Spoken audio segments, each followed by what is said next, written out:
Imagine this. You are 12 years old. You wake up before sunrise. You put on the same dirty clothes. You walk alone through the cold streets of London, not to school, to a factory. The room is dark, the floor is wet, rats run across your feet. And your job, your only job, is to put labels on bottles. Hour after hour, 12 hours every single day. No school, no friends, no future. This boy grew up and changed the world forever. His name was Charles Dickens, and his story might be the most important story you hear this year. Welcome. Wherever you are right now, I am glad you are here. Today I want to tell you something true, not just about Charles Dickens, about what happens when a person refuses to let their pain win, because that is what this story is really about. London, 1824. Charles Dickens is 12 years old, and his world has just collapsed. His father, a kind, cheerful man who loved music and laughter, has been arrested, not for a crime, for debt. In England at that time, if you could not pay your bills, they put you in prison. The family has nothing left. Charles has to leave school. He has to work, every single day. He walks 40 minutes through the streets of London to a factory near the river. Warren's Blacking Factory. They make boot polish, a product to shine shoes. Charles's job is simple. Put labels on jars, tie string around them, stack them, repeat, 12 hours a day, 6 days a week. The room is cold and dark. Rats run across the floor. The smell fills his lungs. The other boys are rough. Charles feels completely alone. But the worst moment, the moment he never forgot for the rest of his life, came one ordinary afternoon.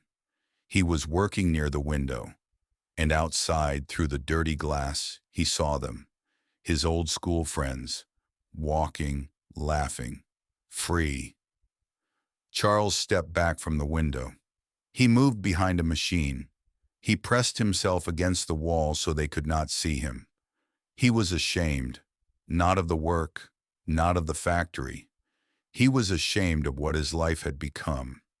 He never spoke about this moment, not to his wife, not to his children, not to his closest friends. He carried it alone for the rest of his life. But here is what I want you to understand. That shame did not break him. It became his fire. Even in the darkest days, Charles had one thing that kept him alive inside: books. On his one day off, he went to the library. He read everything: adventures, histories, stories about real people who had faced impossible odds and survived. Books showed him that the world was bigger than the dark room he was trapped in.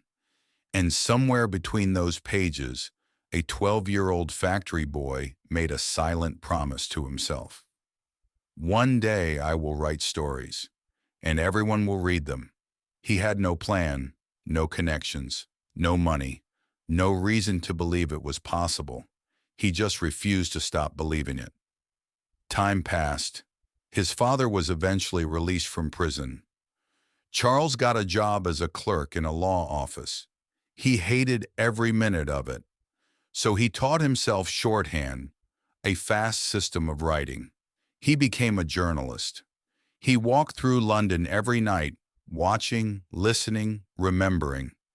He saw things most people chose to ignore: families sleeping under bridges, children begging for food in the cold, old people dying alone on the streets, an entire city of invisible people that nobody was writing about.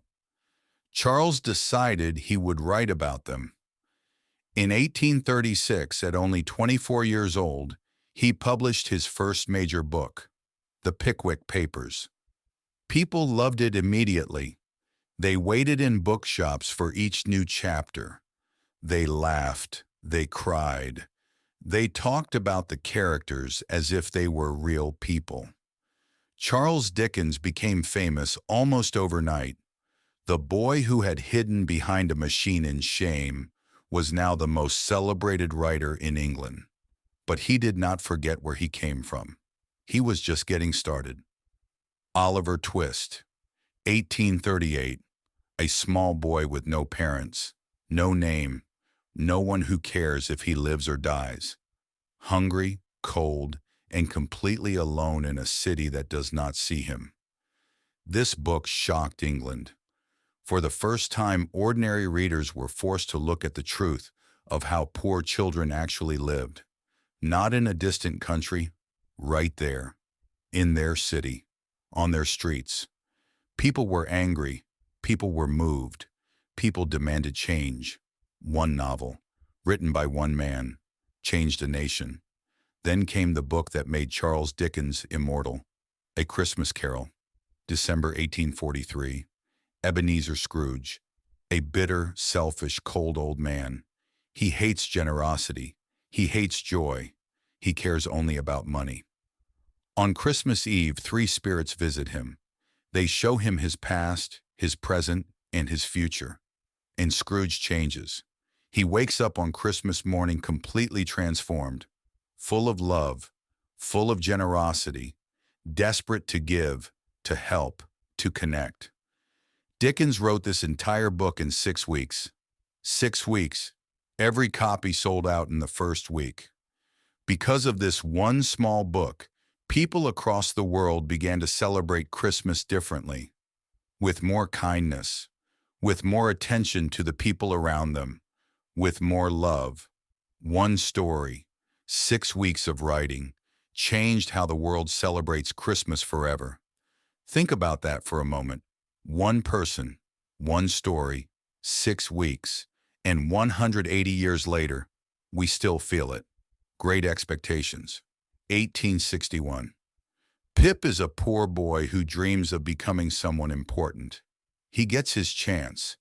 He enters the world of wealth and status.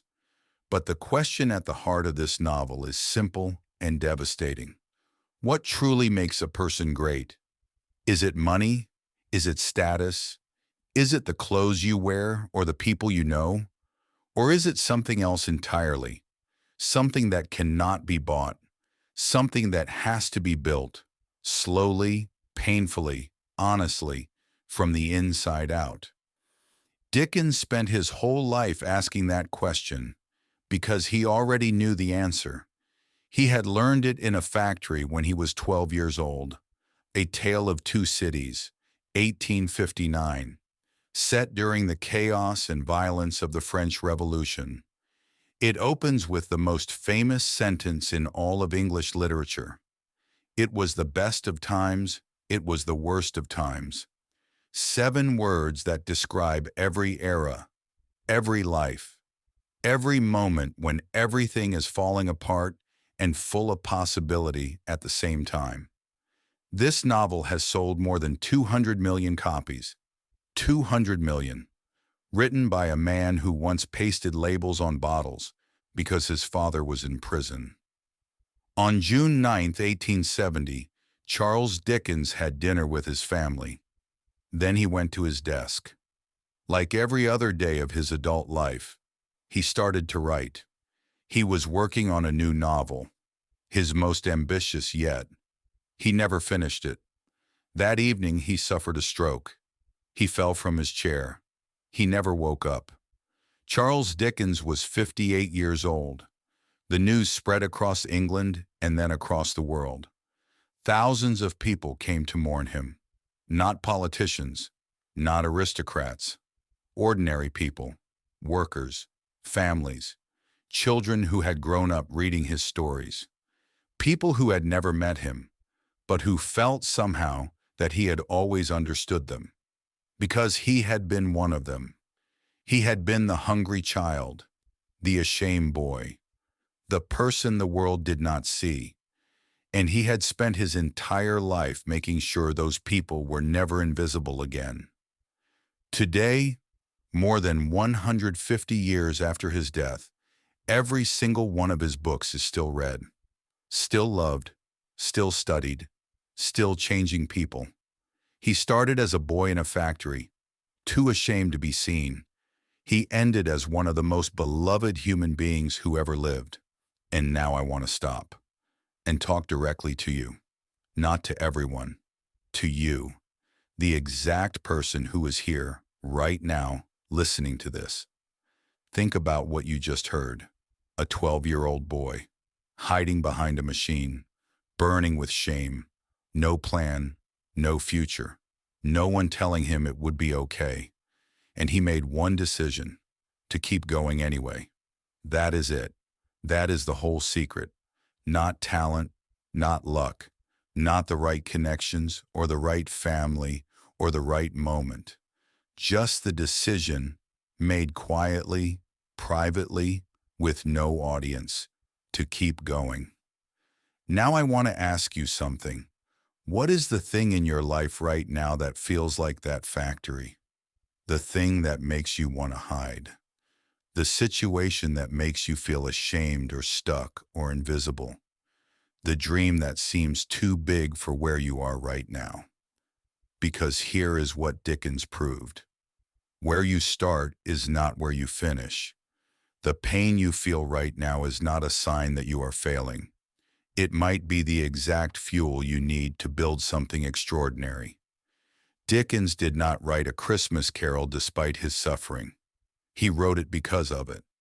Every cold night in that factory, every moment of shame, every rat that ran across the floor, every time he hid behind that machine, all of it went into his pen.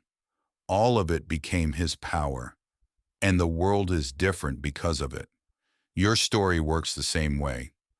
The hard thing you are going through right now, the struggle, the setback, the moment that feels unfair, it is not wasted. Nothing is wasted.